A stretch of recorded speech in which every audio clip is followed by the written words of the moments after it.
বন্ধু, ওই প্রথম ব্যক্তির জীবনে একটা গুরুত্বপূর্ণ আমল করেছিল আল্লাহর দিদারের আশায়। সেই আমলটা হলো, ওই লোকটা ছিল বন্ধু একজন কাঠুরিয়া। প্রতিদিন বন্ধু তিনি পাহাড়ে যেতেন কাঠ কাটার জন্য, একজন কাঠুরিয়া। ওই কাঠুরিয়া তার গড়ে ছিল দুধের প্রাণী। ও বন্ধু, প্রতিদিন কাঠ কেটে এসে সময় মতো মা বাবাকে দুধ দহন করে খাওয়াইতো। একদিন লাকড়ি কুড়াতে কুড়াতে, কাঠ কুড়াতে কুড়াতে বন্ধু দেরি হয়ে গেল। দেরি হয়ে যাওয়ার পরে এবার কাঠ কুড়িয়ে তিনি লাকড়ি কুড়িয়ে বাড়িতে আসলেন। বাড়িতে আসার পরে চাইয়া দেখে বন্ধু মা বাবা দুইজনই ঘুমিয়ে গেছে। মা বাবা ঘুমন্ত অবস্থায় দেখে এবার তিনি কি করলেন, লাকড়িগুলো রেখে তিনি দুধ দহন করার মতো একটা পাতিল হাতে নিলেন। পাতিল হাতে নিয়ে বন্ধু দুধ দহন করলেন। দুধ দহন করে যখন পাত্রটি হাতে নিয়ে দাঁড়িয়ে গেল, ওনার ছোট্ট সন্তান বন্ধু দৌড়ে চলে এসলো। বাবা গো বাবা, এতক্ষণ পর্যন্ত তোমার জন্য অপেক্ষমান ছিলাম। বাবা, এখন তুমি দুধ দহন করেছো, একটু দুধ দাও না, পান করবো। কে বলতেছে বন্ধু? সন্তান ডেকে ডেকে বলছে, বাবা গো একটু দুধ দাও না, দুধ তো দহন করেছো, দুধ পান করবো। এবার বাবা বারবার বাচ্চাটা বলছে, মা বাবা দুধ দহন করেছো, দুধ দাও, দুধ পান করবো। কিন্তু বন্ধু এই বাবা ওই কাঠুরিয়া তার ওরসজাত সন্তানকে তিনি দুধ দিলেন না। দুধের পাত্রটা হাতে নিয়ে বন্ধু বাবা মার দরজায় দাঁড়ায় রইছে। বাবা মা দুইজন ঘুমিয়ে, তার চিন্তা হলো আজকে লাকড়ি কুড়িয়ে আসতে আসতে আমার দেরি হয়ে গেছে। বাবা মাকে দুধ পান না করা পর্যন্ত আমি তোমাদেরকে দুধ পান করাবো না। নিজের ওরসজাত সন্তানকে তিনি দুধ দিলেন না।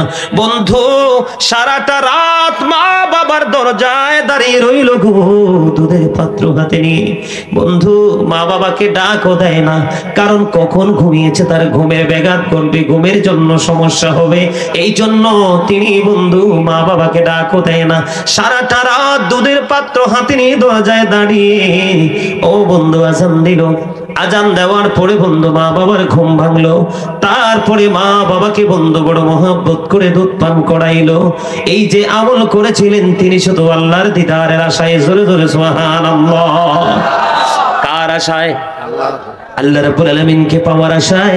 এবার আল্লাহ রাব্বুল আলামিনের পাওয়ার আশায় যখন তিনি কাজটা করলেন, এই সন্তান আজকে সফর করতে গিয়ে বন্ধু গুহার ভিতরে দরজার সামনে পাথর প্রথম ব্যক্তি।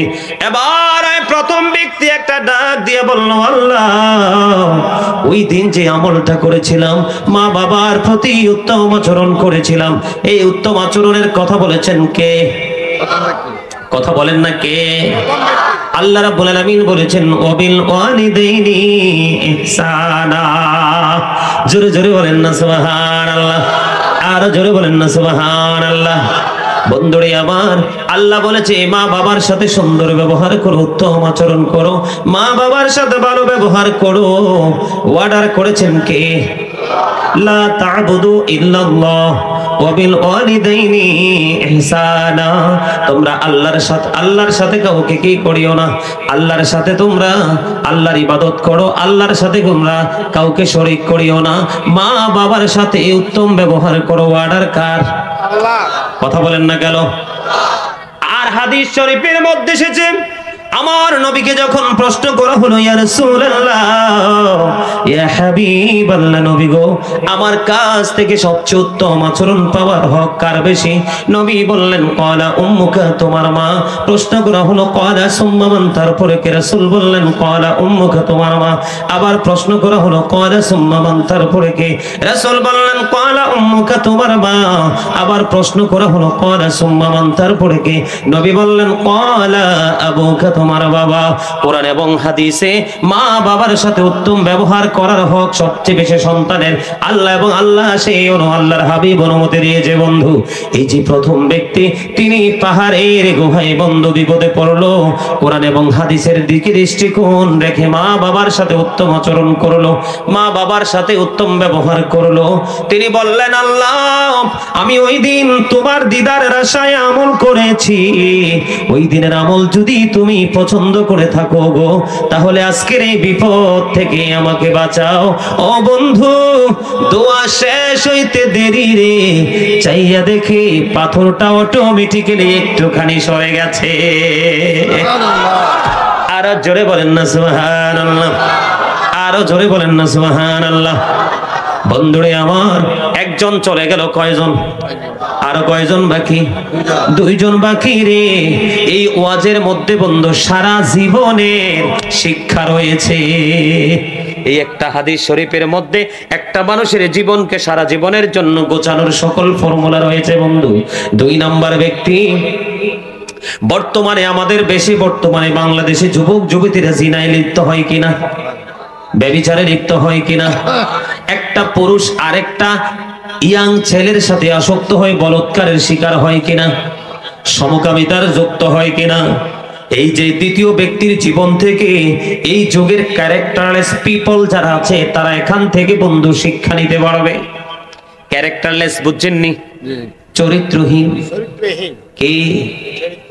আমার নবী হলো, আল্লাহ বলেছেন ওয়া ইন্নাকা লাআলা খুলুকিন আযীম, you are the giver of, you are the, আল্লাহ রাব্বুল আলামিন বলেছেন গুড ক্যারেক্টার। জোরে জোরে সুবহানাল্লাহ।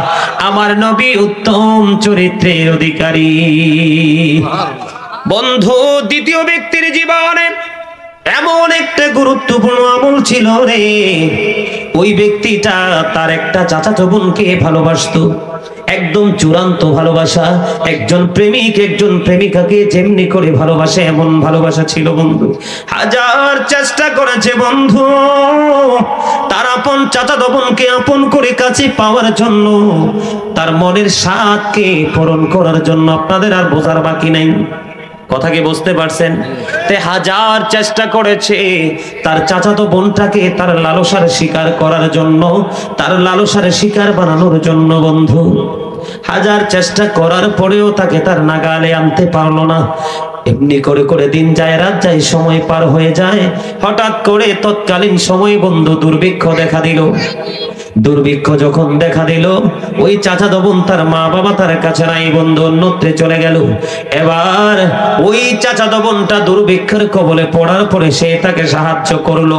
হাদিস শরীফের মধ্যে এসেছে 120 দিনার।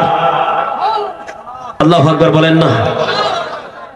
এতদিন চেষ্টা করেছে, আজকে সুযোগ পেয়েছে, দুর্ভিক্ষর কবলে পড়েছে। চাচাতো ভাই তার বোনকে 120 দিনার কি দিলেন, সাহায্য করলেন। ও বন্ধু, 120 দিনার দেওয়ার পরে এবার ধীরে ধীরে ওই চাচাতো ভাইটা ওই মেয়েটার কাছাকাছি চলে গেল, একবারই কাছাকাছি। যখন এই মেয়েটার কাছাকাছি চলে গেল, মেয়েটা একটা ডাক দিয়ে বলল, যিনি আমাকে মোহরানা দিয়ে বউ করে ঘরে নেবে তার জন্য সতীত্ব রক্ষা করা আমার দায়িত্ব। যিনি মোহর দিয়ে আমাকে বউ করে ঘরে নেবে তার হক তুমি নষ্ট করো না।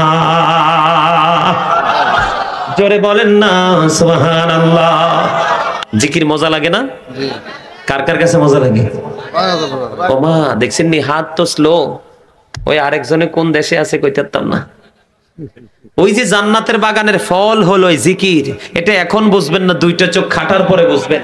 অথবা যখন কোনো বিপদ আসবে, বিপদের সময় যখন আপনার প্রিয় নেক আমলের উসিলা দিয়ে আল্লাহর কাছে হাত তুলবেন, তখন দেখবেন আপনার রেজাল্ট এসে গেছে। ঠিক কিনা বলে? হাদিস শরীফ তো কখনোই ভুল হতে, আমার নবীর কথা কখনো মিথ্যা হতে। এই কথাগুলো যে বলছি, আমি বলছি বাংলাতে, আমি শিখছি আরবিতে, এটা বলছি বাংলাতে, কারণ আমাদের ভাষা হলো বাংলা ভাষা। এটা বলেছে কে? আমার নবী। কে? বন্ধুরে আমার, দেখেন না কি শিক্ষণীয় আলোচনা, বর্তমান প্রেক্ষাপটের জন্য কত গুরুত্বপূর্ণ আলোচনা। ও বন্ধু, বর্তমান জামানায় একটা যুবক একটা যুবতীকে যদি নির্জনে পায়, যুবতীও চায় একটা পুরুষকে কাছে, এবং একটা যুবকও চায় একটা যুবতীকে কাছে। ঠিক কিনা বলেন? এত কাছাকাছি হাদিস শরীফের মধ্যে এসেছে, মেয়েটার বডির একেবারে কাছাকাছি চলে আসলো পুরুষটা, তার চাচাতো ভাইটা। আসতে দেরি রে, বোনটা ডাক দিয়ে বলল, যিনি আমাকে বউ করে করে নেবে আল্লাহর আইন মানিয়া, যিনি আমাকে মোহরানা দিবে, যিনি আমার স্বামী হবে, তার জন্য আমার সতীত্ব রক্ষা করা কর্তব্য। তুমি আমার ইজ্জতকে তুমি নষ্ট করো না। যিনি মোহরানা দিয়ে বউ করে নেবে তার জন্য সেটা আমি সংরক্ষণ করে রাখতে চাই। বন্ধু, এই কথা বইটি বলতে দেরি রে, সঙ্গে সঙ্গে ছেলেটা মেয়েটাকে ছেড়ে দিল এবং মেয়েটা বলেছে, যা যা, তোকে যে আমি 120 দিনার দিয়েছিলাম এই দাবি পর্যন্ত আমি মাফ করে দিলাম। জোরে জোরে বলেন না সুবহানাল্লাহ। মেয়েটাকে তার লালসার শিকার বানাতে 120 দিনার দিলেন। সুযোগ পাওয়ার পরে মেয়েটা যখন আপত্তি করলো, ছেলেটা মেয়েটাকে ছেড়ে দিল এবং একটু আগে যে 120 দিনার দিয়েছে এই হক পর্যন্ত, দাবি পর্যন্ত তিনি ছেড়ে দিয়েছে। আর ওই ব্যক্তিটাই হলো পাহাড়ের গুহার দ্বিতীয় ব্যক্তিটা। আল্লাহকে ডেকে ডেকে বলে, বনি বনি ওই দিন যে আমি ওই মেয়েটাকে ছেড়ে দিয়েছিলাম গো, ওই দিন যে আমি মেয়েটাকে ছেড়ে দিয়েছিলাম, আমি চাইলে যা ইচ্ছা তাই করতে পারতাম, শুধু তোমার ভয়ে, তোমার দিদারের আশায় আমি সুযোগ পেয়েও অন্যায় থেকে দূরে থেকেছি। ওই দিনের আমল যদি তুমি মনিবের কাছে পছন্দ হয় গো, ওই দিনের আমলের উসিলায় আমাকে আজকের বিপদ থেকে তুমি উদ্ধার করো। বন্ধু, হাদিস শরীফ প্রমাণ করে রে, দ্বিতীয় ব্যক্তি দোয়াটা শেষ হইতে দেরি, চাইয়া দেখে পাথরটা আরো একটু সরে গেছে। জোরে বলেন না সুবহানাল্লাহ। হ্যাঁ, জোরে বলুন আলহামদুলিল্লাহ। ও বন্ধু, আমার নবী, আপনার নবী সরকারে মদিনা, ও বন্ধু, কি চমৎকার মেসেজ আমাদেরকে দিয়েছেন। এই মেসেজ হলো আমাদের জন্য যুগে যুগে শিক্ষা। ঠিক কিনা বলেন? এটা আমাদের জন্য হলো শিক্ষা। ওই তিনজন ব্যক্তি হলো আমার নবীর নির্দেশ অনুযায়ী আমাদের জন্য মডেল। পাথরটা দুই ভাবে বন্ধু দুই অংশ সরে গেল, কিন্তু এখনো বের হওয়ার মতো রাস্তা বন্ধু তৈরি হলো না। দুইজনের দরখাস্ত মঞ্জুর হয়ে গেল, আর বাকি কয়জন? একজন। ওই তৃতীয় ব্যক্তি, উনি উনার জীবনে সবচেয়ে বড় গুরুত্বপূর্ণ আমল বন্ধু, যেটাকে উনি আজকের উসিলা হিসাবে তিনি আল্লাহর কাছে তুলে ধরেছেন। ওনার জীবন হলো, আমাদের দেশে যখন কাজের লোকের প্রয়োজন হয় আমরা শ্রমিক রাখি কি রাখি না? কথা বলে না। মাঠের কাজের ক্ষেত্রে বলেন, শপিং মলে বলেন, যে কোনো কাজে নিজে আর করতে পারবো না, 2-4টা কাজের লোক লাগবে, এরকম রাখি কি রাখি না? 3 নাম্বার ব্যক্তির জীবনে উনি বন্ধু কাজের লোক খাটিয়েছিলেন, কাজের লোক রেখেছিলেন।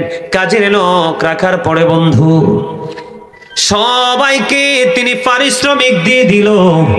একজন পারিশ্রমিক না নিয়ে বন্ধু চলে যায়।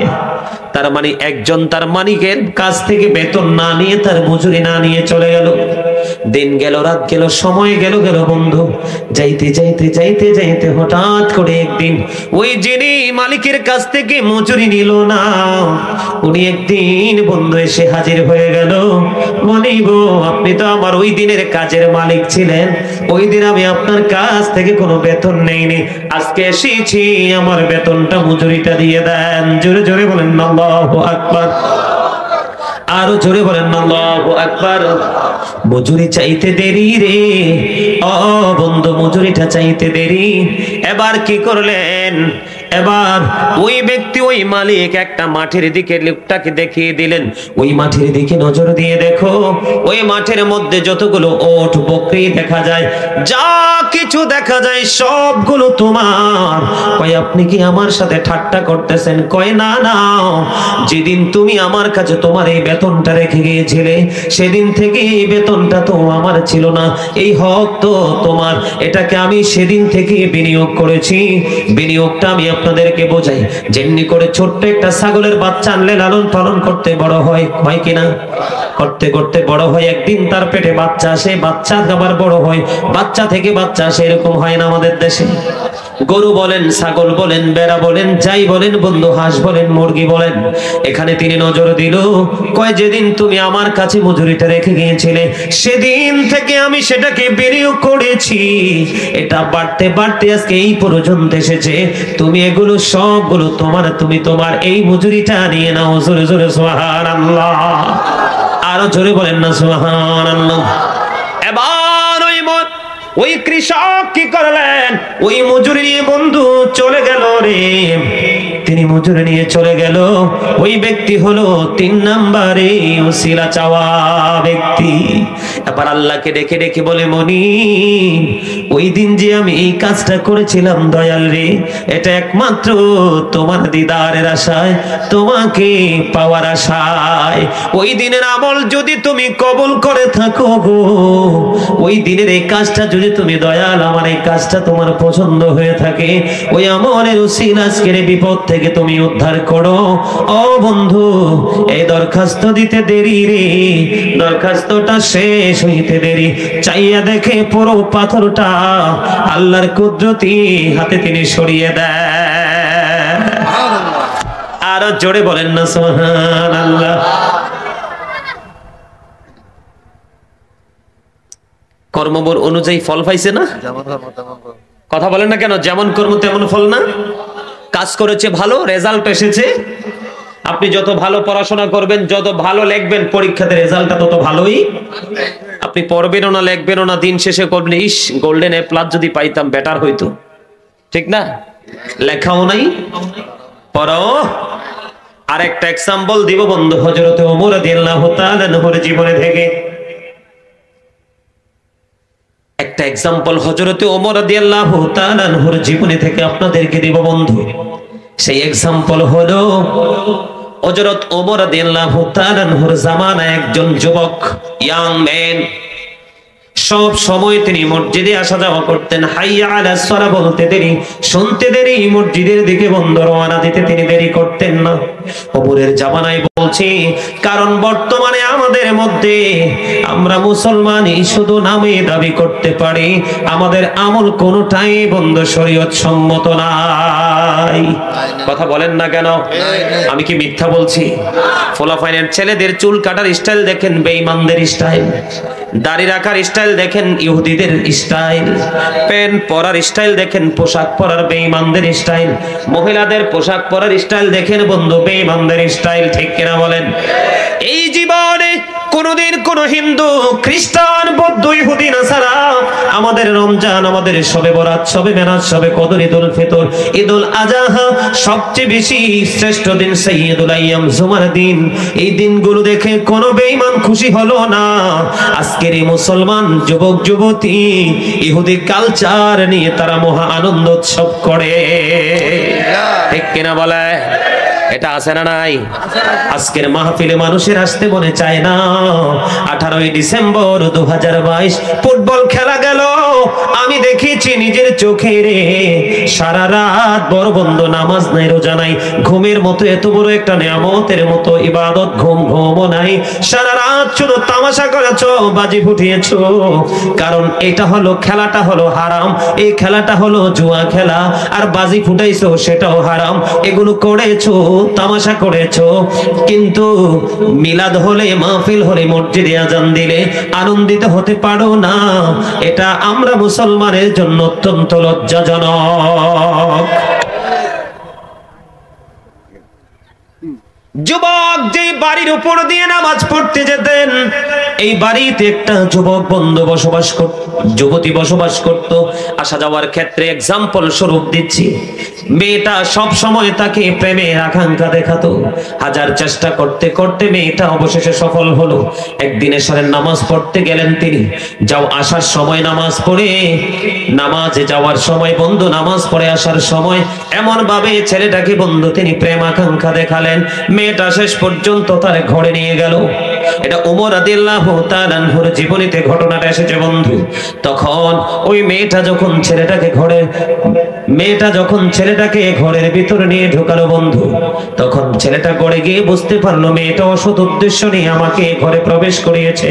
তখন হঠাৎ করে তার মনে হয়ে গেল আল্লাহর দরবারে আমাকে দাঁড়াতে হবে, কারণ আল্লাহ বলেছেন ইন্না বাতুশা রাব্বিকা লাশাদীদ, আল্লাহর পাকড়া বড় কঠিন, আল্লাহর ধরা খুবই শক্ত ধরা।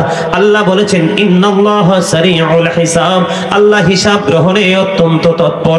আল্লাহ বলেছেন লা ইয়ামুতু, মরার কোনো সুযোগ নাই, ফিহা ওয়ালা ইয়াহইয়া, বাঁচার কোনো সুযোগ নাই, ওমা হুম আনহা বিগাইবিন, পালিয়ে যাওয়ার কোনো সুযোগ নাই। ওই ছেলের মনে হলো আল্লাহর দরবারে একদিন দাঁড়াতে হবে রে, যৌবনকালের হিসাব তো আল্লাহর কাছে দিতে হবে, কারণ সুম্মা তুসআলুন্না ইয়াউমাইযিন আনিন নাঈম, আল্লাহ যে নিয়ামত দিয়েছে, সেই নিয়ামত সম্পর্কে আল্লাহ জিজ্ঞেস করবে। সেই দিন আল্লাহর দরবারে কেমন করে হিসাব দিব গো, এই কথা চিন্তা করতে করতে করতে করতে বন্ধুকে তা প্রমাণ করে ওই যুবতী মেয়েটার ঘরে ছেলেটা অজ্ঞান হয়ে সেন্সলেস হয়ে মাটিতে বন্ধু পড়ে যায়। জোরে জোরে বলুন না সুবহানাল্লাহ। একদম কাছাকাছি। মনে রাখবেন, যেখানে একজন যুবতী পশু, এক বেগানা নারী বেগানা পুরুষ থাকে, মাঝখানে থাকে তৃতীয় পক্ষ শয়তান। কিন্তু ছেলেটার আল্লাহর কথা মনে হয়ে গেল, ওই বর্জকি জীবনের কথা মনে হয়ে গেল। আল্লাহ তো বন্ধু কোরআনে চমৎকার ভাবে বলে দিয়েছেন, আপন মা বাবা পাগল হয়ে গেল, কোথায় রে সন্তান এখনো কেন ঘরে ফিরে আসে না। খুঁজতে খুঁজতে সন্তানকে বন্ধু এই যুবতীর ঘরে গিয়ে পেল। ছেলে তো কথা বলতে পারে না, ছেলেটাকে এখান থেকে বন্ধু উঠিয়ে তার গন্তব্যে বাড়িতে নিয়ে গেল, বাসভবনে নিয়ে যাওয়ার পরে আল্লাহ রহমতে বন্ধু ছেলেটার গান ফিরে আসলো। গান ফিরে আসার পরে এবার ছেলেটাকে প্রশ্ন করলো, বাবা গো কেমন করে তুমি যুবতী মেয়েটার ঘরে চলে গেলা? ছেলেটা পুরো ঘটনাটা খুলে বললো। খুলে বলার পরে বন্ধু আল্লাহর কি কুদরত বুঝতে পারা যায়নি। ছেলেটা সব বিস্তারিত বাবা মার কাছে উপস্থিত সবার কাছে ভেঙ্গে বললেন। বলতে দেরি সঙ্গে সঙ্গে ছেলেটা মা বাবার সামনেই বন্ধু মারা যায়। ইন্না লিল্লাহি ওয়া ইন্না ইলাইহি রাজিউন। বন্ধু ও যুবকের দল রে, একটুখানি চিন্তা করো বন্ধু, এই কচু পাতার পানির মতো বন্ধু মানুষের শক্তি এখন আছে, তখন আবার চলে যায়। পাওয়ার দেখিও না, ওই যুবকের কাছ থেকে বন্ধু শিক্ষা নাও। যখন এই যুবকটা চিন্তেকাল করলো, করার পরে বন্ধু তাকে কবর খনন করে দাফন করা হলো। দাফন করার পরে বন্ধু সকাল যখন হলো, হযরতে ওমর রাদিয়াল্লাহু তাআলা আনহুকে খবর দেওয়া হলো। হযরতে ওমর দৌড়ে চলে গেলেন ছেলেটার কবরের কাছে। কবরের কাছে যাইয়া বন্ধু পুরো বিস্তারিত খবরটা শুনলো। শোনার পরে ওমর রাদিয়াল্লাহু তাআলা আনহু বলল, যেই ব্যক্তি পাপ করতে গিয়ে আল্লাহর কথা মনে হবে, আল্লাহকে ভয় করবে, পরকালে আল্লাহর দরবারে দাঁড়িয়ে হিসাব দিতে হবে, এই চিন্তা করে যেই মানুষ পাপ কাজ থেকে দূরে চলে আসে রে, তার কবরে আল্লাহ রাব্বুল আলামিন খুশি হইয়া তার কবরে দুইটা জান্নাতের সুখ দিয়ে দেয়। জোরে বলেন না সুবহানাল্লাহ। ইসলামের দ্বিতীয় খলিফা হযরতে ওমর রাদিয়াল্লাহু তাআলা আনহু তিনি বললেন, বন্ধু ওমর রাদিয়াল্লাহু তাআলা আনহু যখন বলল পাপ করতে গিয়ে যারা আল্লাহকে ভয় করে পরকালে হিসাব দিতে হবে, সেই চিন্তা করে পাপ কাজ থেকে যখন মানুষগুলো ফিরে আসে, যখন এই চিন্তা করে ফিরে আসে, মারা যাওয়ার পরে আল্লাহ রাব্বুল আলামিন তাকে খুশি হয়ে দুটা জান্নাতে নিয়ামত দান করে। এই কথা বলতে দেরি রে, এবার তার কবর, ওই যেই যুবক কবরে, যেই কবরের পাশে হযরতে ওমর এবং তার আপন স্বজন, এবার যুবকের কবর থেকে আওয়াজ শুনতে পেল, এই খলিফাতুল মুসলিমিন, আপনি যা বলেছেন তাই সত্য গো, আমাকে কবরে রাখতে দেরি গো, আমার কবরে দুইটা জান্নাতের সুখ দেওয়া হয়েছে। জোরে বলেন না সুবহানাল্লাহ। আরো জোরে বলেন সুবহানাল্লাহ। আমি আপনাদেরকে বলতে চাই, বাংলার আকাশ পাপে একবারে ভারী হয়ে গেছে, বাংলার বাতাস অত্যাচারের একেবারে ভারী হয়ে গেছে। আকাশ বাতাস খাল বিল নদী নালা পাহাড় পর্বত, অন্তরের চক্ষু খুলে দেখবো আমরা পুরো অন্ধকার আচ্ছন্ন হয়ে গেছে। সম্মানিত উপস্থিতি, এই অন্ধকার পরিবেশ আমাদের কাছে চলে আসার অন্যতম কারণ আমরা ইসলামের আইন থেকে দূরে চলে গেছি, আপন মনে চলতে শিখেছি। সম্মানিত উপস্থিতি, এই যে হাদিস শরীফ বললাম, এগুলো কি সত্য না মিথ্যা? 100% না 50%? কে কি মনে করেন 100%? হাতও তো তুলতে পারে না, হাতেও অলসতায় ধরছে। এই শরীফটি এসেছে বুখারী এবং মুসলিম শরীফের মধ্যে। একটু মনটা দিয়ে শুনবেন আপনারা বন্ধু।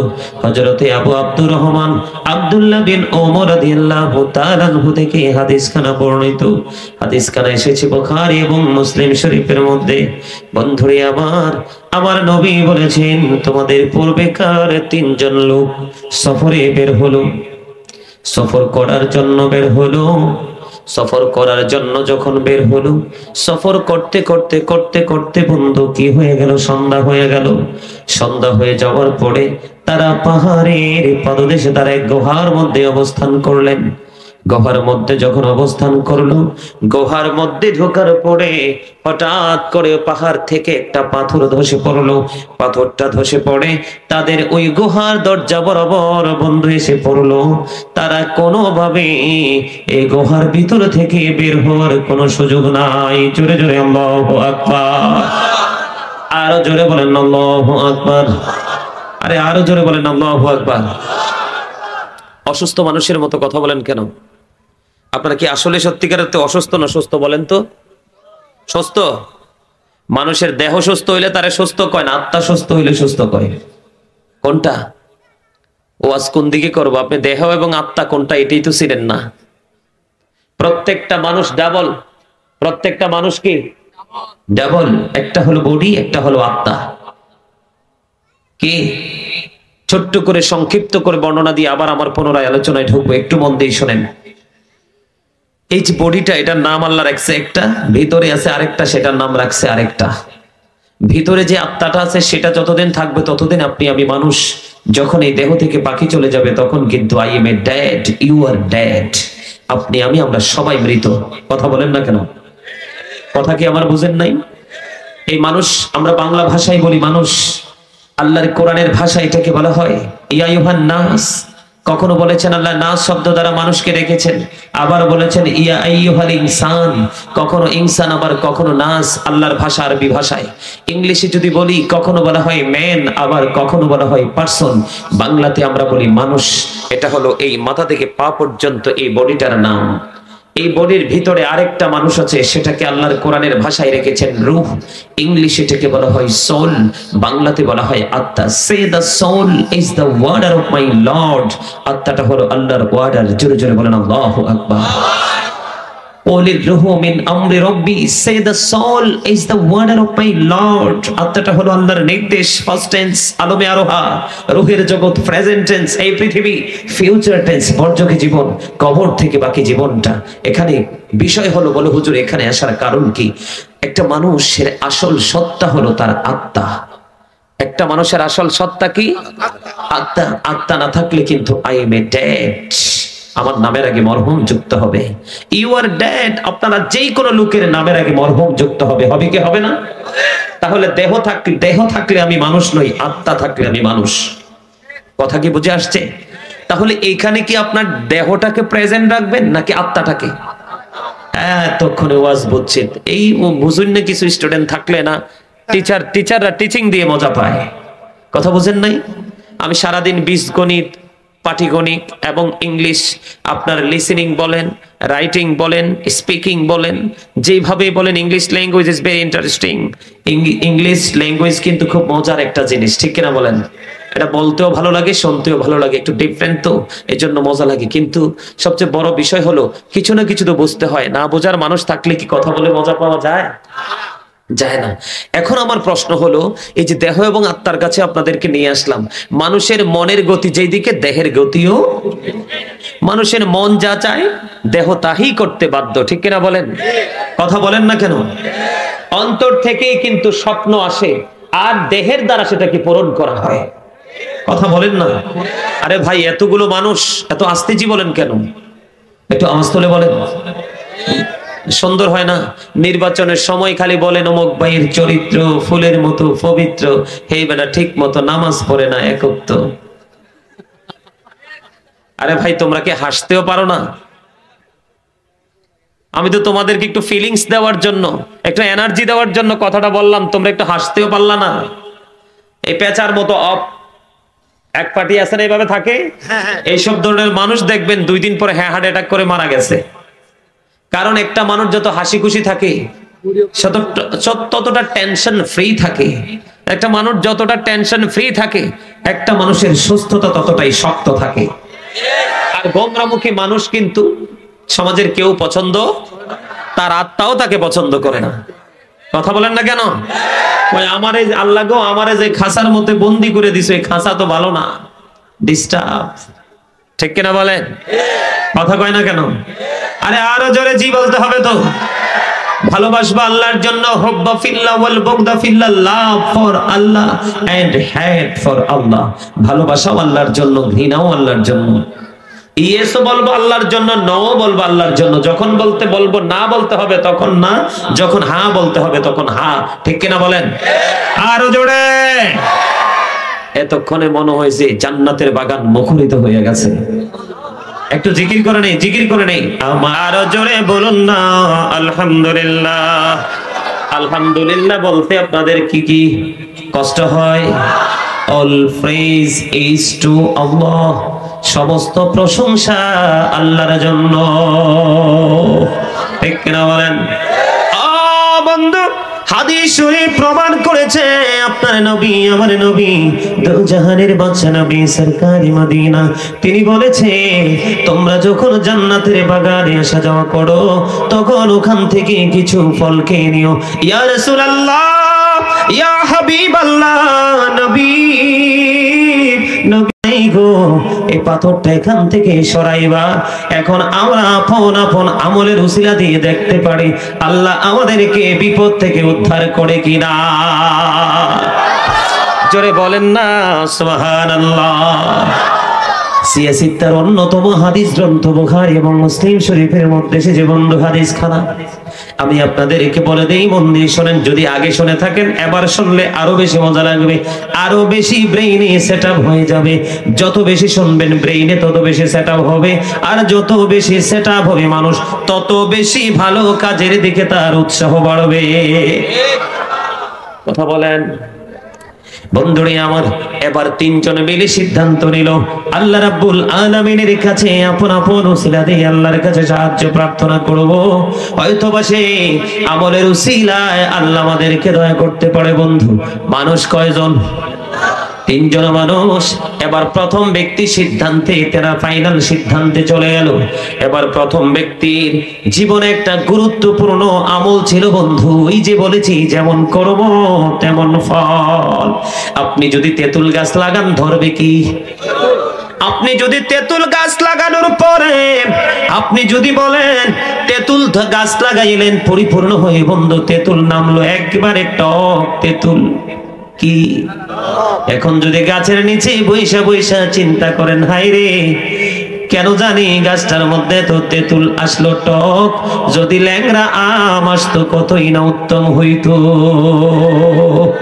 এই চিন্তা যে করবে সে কি বুদ্ধিমান নাকি বুদ্ধিহীন? কথা বলেন না কেন? ওয়াজ কিন্তু বুঝে নিতে হবে বন্ধু। তেঁতুল গাছ লাগাইলে তেঁতুল আসে রে, তাল গাছ লাগাইলে তাল, নারকেল গাছ লাগাইলে নারকেল। যেই বিচি লাগাবেন সেই গাছে উঠবে এবং সেই গাছ থেকে সেই ফলই আশা করা যায়। উল্টো চাওয়াটাই বোকার স্বর্গে বসবাসের মতো। এবার ওই প্রথম ব্যক্তির জীবনে একটা গুরুত্বপূর্ণ আমল ছিল বন্ধু। সেই ব্যক্তি মনে মনে কয়, আল্লাহ গো, এই উসিলায় আমাকে তুমি মুক্ত করো বিপদ থেকে। কারণ উসিলাটা কি বলবো কিনা আপনাদেরকে বলার জন্যই কিন্তু এসেছি। শোনার আগ্রহ আছে তো? সবাই রাজি?